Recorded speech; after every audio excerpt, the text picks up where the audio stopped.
Fellow members of Phi Beta Kappa and friends, my name is Jason Myers, Professor of Biology and Neuroscience and President of the ADA of New York, chapter of Phi Beta Kappa here at Colgate University. We are assembled for the purpose of receiving into the membership of our society certain persons who, having been duly elected by this chapter, desire to be admitted to its privileges and opportunities. I ask you all to rise as the guide leads them to their seat.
Mr. President, members of Phi Beta Kappa, and honored guests, I have the privilege to present the elected members of the Colgate University class of 2026, who, agreeably to our invitation, here present themselves for initiation.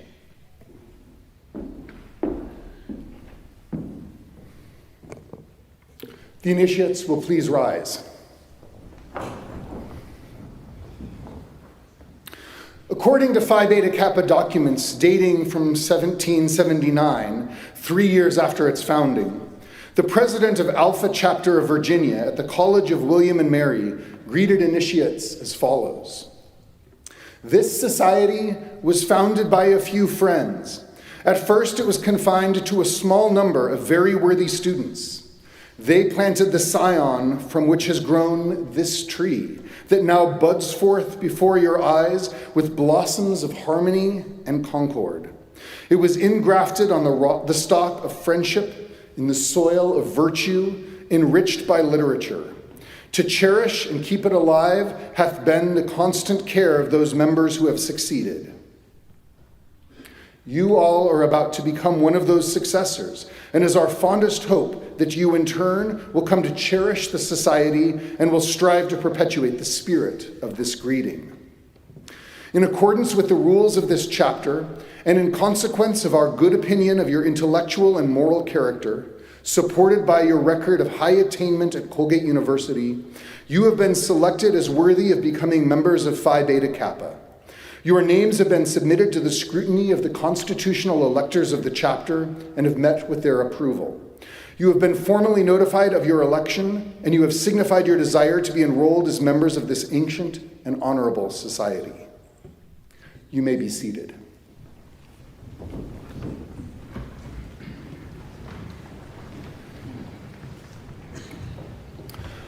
I now call on Constance Harsh, Professor of English, to give the history of the Phi Beta Kappa Society and our chapter.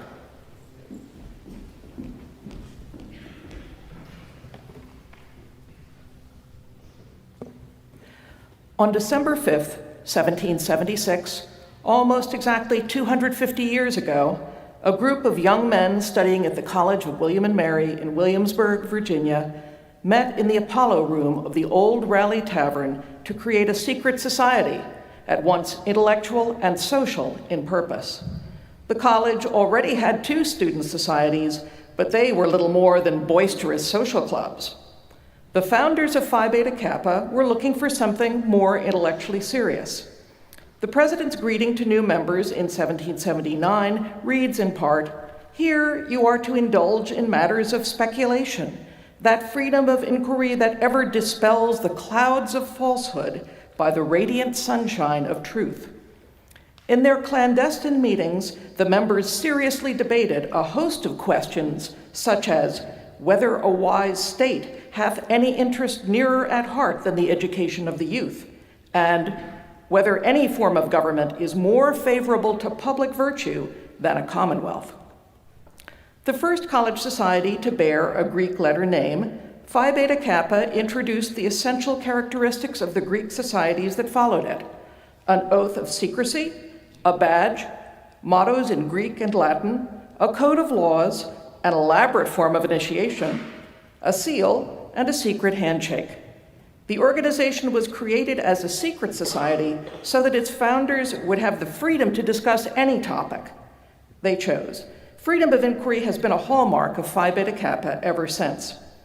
The establishment soon afterward of chapters at Yale in 1780 and Harvard in 1781 ensured that Phi Beta Kappa would survive the arrival of General Cornwallis's troops at Williamsburg and the ensuing siege that forced the temporary closing of the College of William and Mary. During the following half-century, 4 more chapters were founded: at Dartmouth in 1787, Union in 1817, Bowdoin in 1825, and Brown in 1830. Then, after a pause of 15 years, a slightly more rapid expansion began in 1845. The first African American was elected to Phi Beta Kappa in 1874, and in 1875, women were granted membership into the society. In 1877, the first Phi Beta Kappa Graduate Association was founded in New York City by Elihu Root, distinguished lawyer and statesman. Graduate associations offer members in major population centers the opportunity to continue an active affiliation with Phi Beta Kappa after graduation. By 1883, there were 25 Phi Beta Kappa chapters, and these, feeling the need of a closer unity and greater uniformity of practices, joined in organizing the national body, the United Chapters of Phi Beta Kappa. In 1988, the national body changed its name to the Phi Beta Kappa Society to reflect the fact that the organization includes both chapters and associations. The chapters, which are made up primarily of faculty members at academic institutions, select new members of Phi Beta Kappa.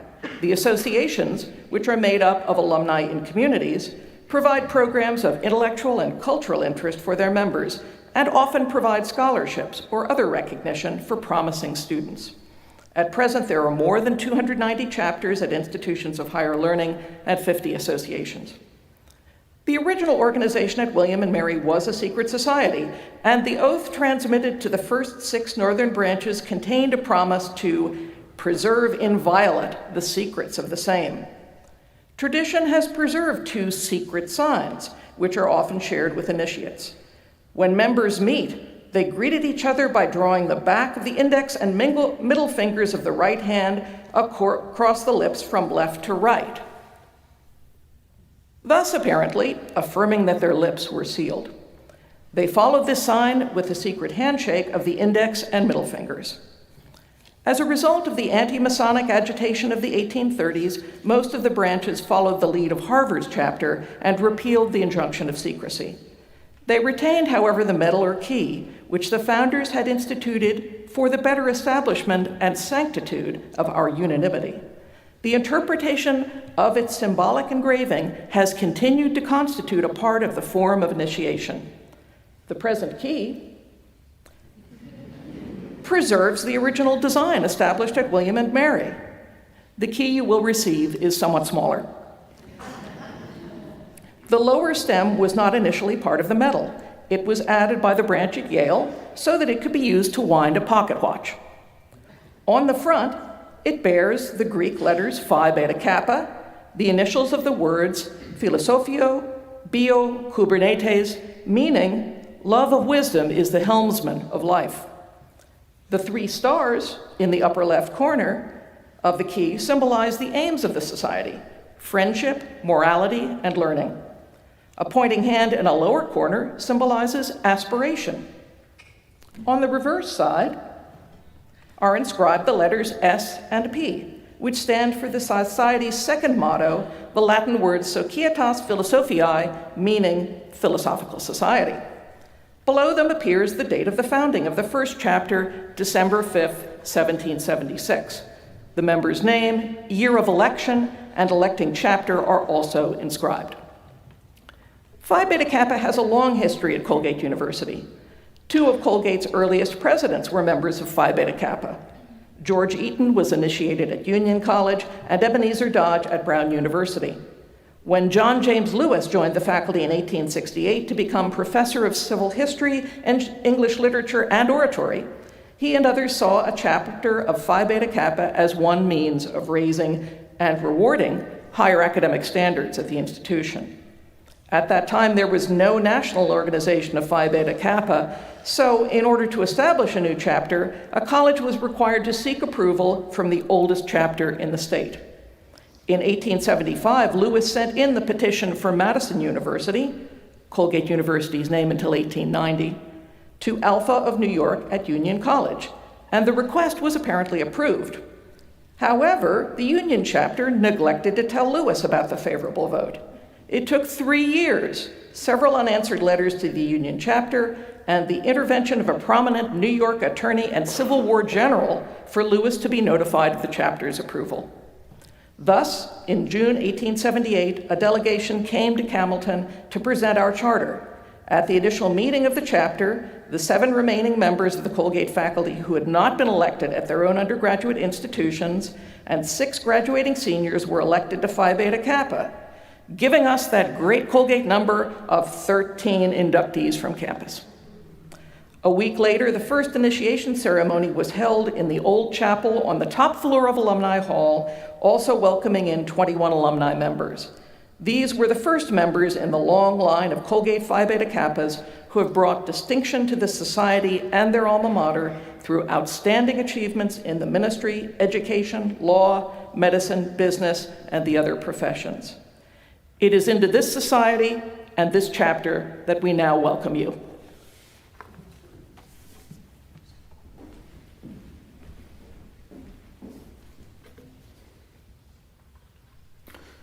Thank you, Professor Harsh. It is interesting in this moment to reflect on the parallels of the history of this society and the history of our country. Both the society and our country celebrate their semi-quincentennial this year, turning 250 years old. Back a quarter of a millennium ago, at the dawn of our country and this society, there were some turbulent times with questions about what this new country was and who it was to serve. As we heard, this scholarly society began in secret, in part because the principles of the freedom of speech and academic freedom had not yet been codified. So these young scholars were taking a risk by gathering, discussing, and debating. Some of the questions they debated have sounded quaint when we've read the history as part of past ceremonies. But as Professor Harsh read them this year, there seems to be an urgency for us to reconsider those very same questions.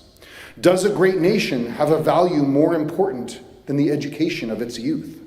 Is the role of our government to provide for a common good that benefits all? Other questions from those early days that continue to surface include whether anything is more dangerous to civil liberty in a free state than a standing army in a time of peace, or whether religion is necessary in government. Then, as now, these were not merely questions for theoretical debate, but questions about the fundamental direction of the country. As our country grew from those origins, it did so in step with the development and expansion of a uniquely American system of higher education, and the scholars who brought the spirit of inquiry with them and used it to ignite new fields, new innovations, and critical rethinkings. Whether small liberal arts colleges scattered amidst the Purple Mountain majesties or large land-grant universities spread across the fruited plains, the development of our country has been intimately rooted in the development of our educational system, and along with it, the spread of the ideals of this scholarly society. As President Casey can tell us from his own scholarly work, higher education in our country has long sat at the tension between romantic nostalgia and pushing forward into new spaces. Perhaps, then, it is natural for us to feel these tensions acutely at the milestones we find ourselves at today, a mixing of hopes and fears, recollections of our past while we earnestly look to the future, joy and excitement tinged with the sting of loss. As you prepare to take what you have learned here on our campus, set on a hill, out into the tumult of the world we live in, there may be some nostalgia for the chance to sit with your peers and ask big questions, as you've done in our classrooms, studios, labs, dining halls, dorm rooms, and yes, perhaps like the founders of our society, while out at the tavern. While some of those questions are timeless, some of them are about the unique moment we find ourselves in, debating whether machines that algorithmically distill tomes of human knowledge truly have intelligence would have felt purely theoretical only a few years ago. But now we may wonder in parallel the costs of replacing human capital with data centers. Today's news cycles surely seem to throw an ever more rapid set of questions at us, where at times the sheer volume can easily make one feel adrift. But we heard Professor Harsh tell us of the Society's motto from which it derives its initials, Philosophia Biu Kubernetes. During Phi Beta Kappa's Golden Jubilee in 1928, Colgate's dean, William Crenshaw, remarked on this pillar of the Society, saying, "This is no mere abstract statement of an abstract principle, but rather a fine poetic and symbolic utterance. It means strictly philosophy, the helmsman of life. It presents philosophy in the similitude of a pilot steering a great ship across unknown waters. Like all happy metaphors, it fuses many separate thoughts in one luminous idea which gives forth light and inspiration." While Dean Crenshaw's imagery and the words from the founders of our society are drawn from an era that seems in many ways removed from today's fast-paced life, let us consider that motto for a moment. The great ships of today still sail their courses, slowly making their paths, and as the Straits of Hormuz teach us, we still depend deeply on these ships sailing to every corner of the world. But notice that the motto is not a charge to us. It doesn't ask us to grab the wheel of the ship and steer around every wave. It reminds us to allow philosophy and literature and learning to be at our helm. It is a reminder of the timeless thirst of knowledge and the importance of slow, ponderous reflection of that knowledge, of ourselves, of our disciplines. It asks us to hold steady to a careful course plotted rather than an instant reaction to the most recent news bite. It is this that will help us navigate together the unknown waters into which we all sail. With our history and those aspirations in mind, may I ask the candidates for membership in course to please rise. By the rules of this chapter, all initiates must pledge allegiance to the Society and sign the rulebook. I am instructed to administer the following pledge to you, to which you respond, "I do." Therefore, I now inquire, do you solemnly promise that you will be true and faithful to Phi Beta Kappa, uphold its standards, obey its laws, and seek to reflect credit upon your affiliation with this venerable fellowship of learners? Please be seated. Although Colgate's chapter of the Society was founded in 1878, a roll book was not used as part of the initiation ceremony until 1916. What began life as a humble notebook now contains the names of some of the greatest and most influential alums of Colgate's last 110 years, including Johnny Marks, the class of 1931, the author of Rudolph the Red-Nosed Reindeer, among other beloved holiday carols, as well as New York's Lieutenant Governor Antonio Delgado, class of 1999. You will be adding your names to this roll of Colgate's outstanding graduates. After affixing your name to the book, you will receive the chapter's greetings in the form of the ancient grip of the Society. One of the traditions of our chapter is the awarding of the Phi Beta Kappa Prize, which is given to the member of the inducted Phi Beta Kappa class with the highest overall grade point average. This prize was endowed in honor of Daniel Saraceno, professor of mathematics and longtime president of this chapter, by a generous alum.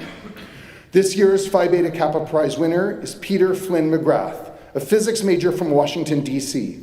I'm delighted to present him the 2026 Phi Beta Kappa Prize and to welcome him as the first inductee of the class of 2026.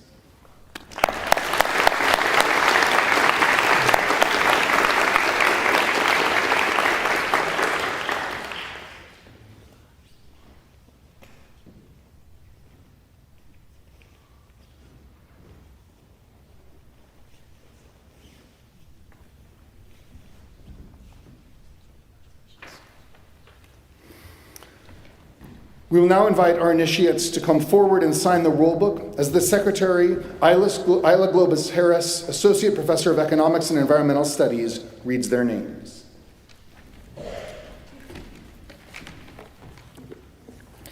Milo Thomas Austin, a classics and political science major from Syracuse, New York.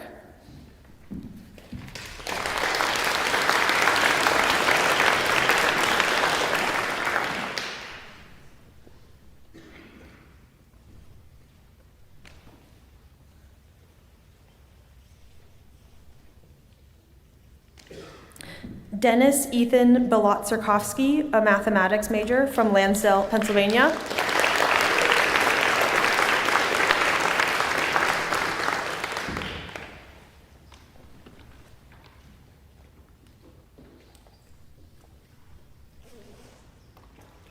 Corinne Priscilla Campbell, a molecular biology and Spanish major from Canton, Massachusetts.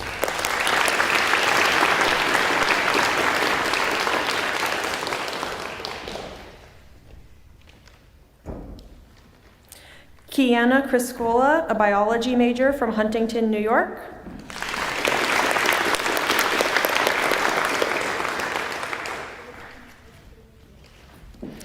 Addison Donfris, an art history major from Cary, Illinois.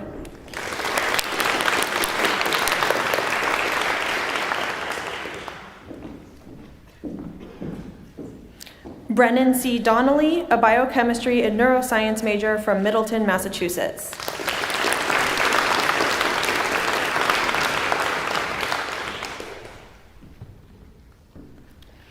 Madison Elias, a psychological science major from Seaford, New York.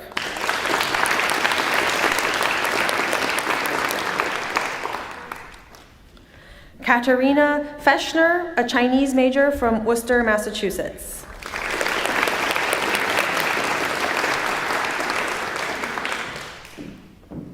Sarah Emily Goggin, a psychological science and classical studies major from Pipersville, Pennsylvania.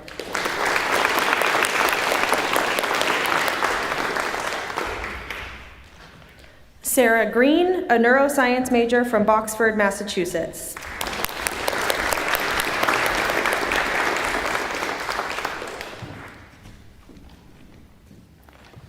Morgan Greenwald, a computer science major from Los Angeles, California.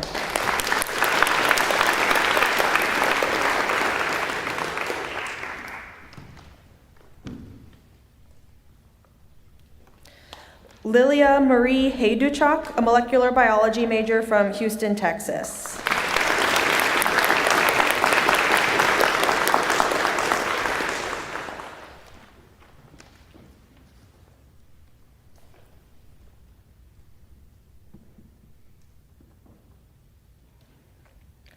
Shi-Yen Hu, in absentia, an applied mathematics and computer science major from Nanjing, China.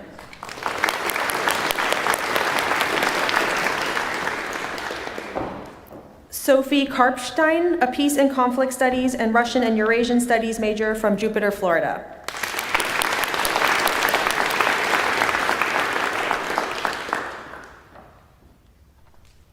Grace Kenny, a computer science major from Watertown, Connecticut.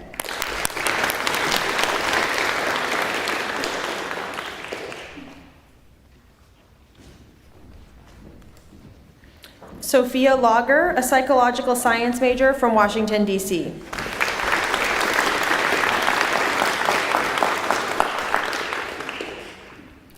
Zhuangyi Liao, a psychological science major from Shenzhen, China.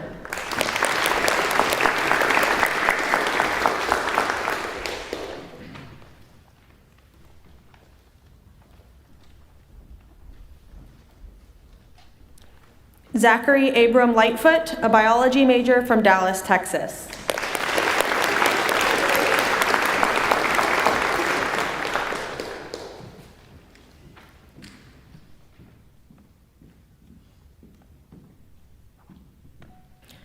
Delaney Lobel, a psychological science major from Wantagh, New York.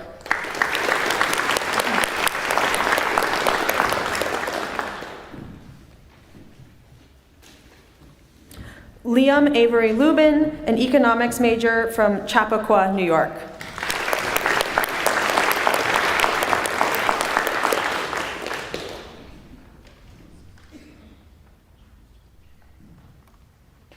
Thomas Nemec, a classics major from Tuxedo Park, New York.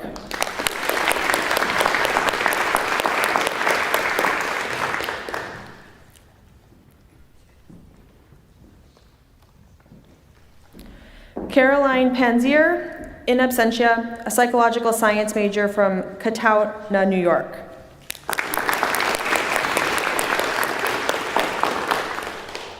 Ava Rose Saladino, a psychological science major from Stamford, Connecticut.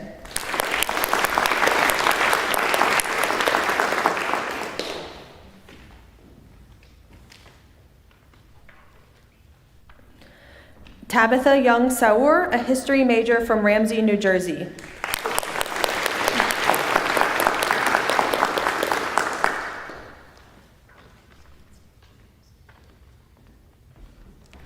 Sarah Sexton, a biochemistry major from Greene, New York.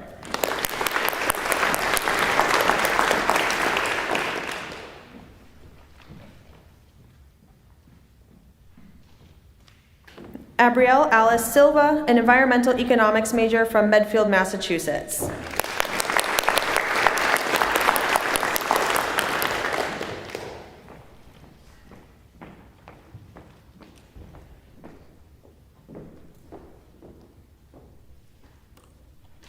Madison Margaret Steele, a computer science major from Northbrook, Illinois.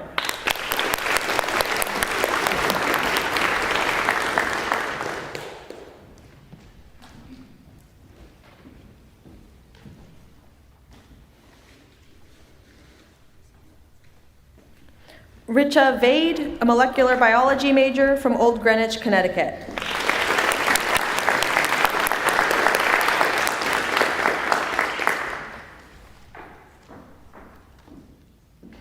Alexander Vogt, an economics major from Darien, Connecticut.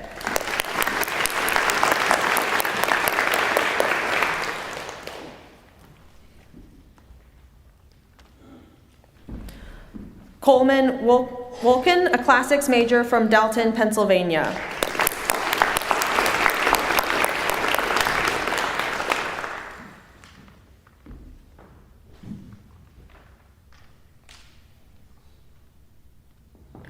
Lily Zhang, an educational studies major from Shanghai, China.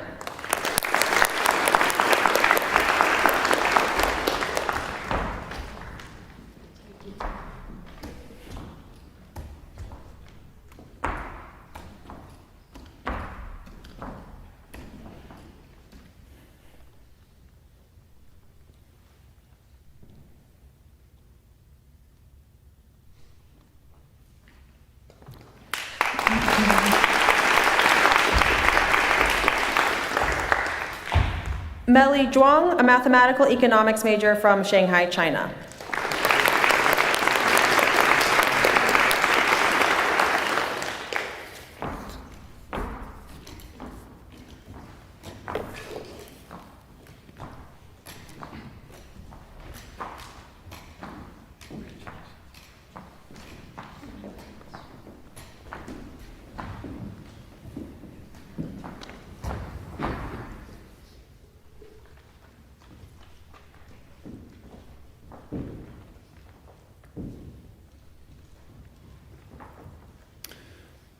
I shall now give the charge to the initiates. For many years, we at Colgate have used a passage from an address given at Brown University by Charles Evan Hughes, Chief Justice of the Supreme Court and later Secretary of State. The occasion was the 100th anniversary of Brown's chapter of Phi Beta Kappa. While this speech was given in 1930, it remains perhaps surprisingly timely. It has been a part of Colgate's initiation ceremony, in part because, although the Chief Justice completed his undergraduate education at Brown University, he began it at Colgate.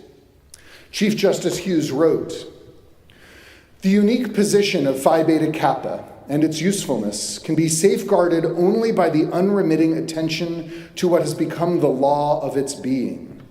The prestige of the society is due to the fact that it is an association of men and women of scholarly attainments who have proved their merit according to the accepted standards of college discipline.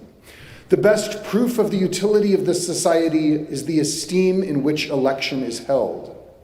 Whatever may be said of the value of various activities proposed for the organization, the essential thing is to hold to the theory of the society as a fellowship of scholars, admission to which is an honor conferred by reason of demonstrated worth. The success of Phi Beta Kappa continues to lie in what it is rather than what it does. The particular interest of Phi Beta Kappa is in liberal education. Intensive critical study of educational aims and methods has found nothing to take its place. Liberal education means the development, by careful training, of the capacity to appreciate what has been done and thought, and the ability to make worthwhile appraisals of achievements, doctrines, theories, and proposals. It is liberal because it emancipates. It signifies freedom from the tyranny of ignorance and, from what is worse, the domination of folly. Learning is not its aim so much as intelligence served by learning. At this time when the world stands in need of every influence that favors intellectual discipline and achievement, as opposed to complacent indifference, the meaning of Phi Beta Kappa is of heightened value. It holds aloft the old banner of scholarship, and to those students who have turned aside from easier paths, and by their talent and fidelity have proven themselves worthy, it gives the fitting recognition of a special distinction." This is the charge to the initiates, according to the Chief Justice. Again, this year, the charge sounds a little different to my ears than it has in the past. I think when we look at the world around us, we can unquestionably see the desperate need for intellectual discipline over complacent indifference. The line about the value of Phi Beta Kappa being in what it is rather than what it does, though, sticks out. I don't think Chief Justice Hughes meant it to say there is no relevance to what we do together, but rather a call to us to reflect on what we are. So what is the Phi Beta Kappa Society? Ultimately, it is a collection of more than 500,000 scholars, now richer by the 33 we induct here today, and similar cohorts being inducted around the country. You, who could have taken an easier path but did not. You have proved yourselves worthy of membership, of the distinction of wearing the key. But putting on the key will not fix the challenges we face. It won't remove the cloud of indifference in others. We cannot ask the Phi Beta Kappa Society to solve the challenges facing our world as a body separate from its constituent parts. Though, like during the attacks that shuttered the first chapter during the American Revolution, we know that the society and its values will surely survive to continue to propagate the value of the liberal arts. But now, the society is you. Today, you join the people that have made up this society for the last 250 years. The lawyers, the poets, the doctors, playwrights, politicians, scientists, social workers, teachers, authors, parents, engineers, and workers. Those who have gone before have found their way to share the value of liberal education, and we have all benefited from their work.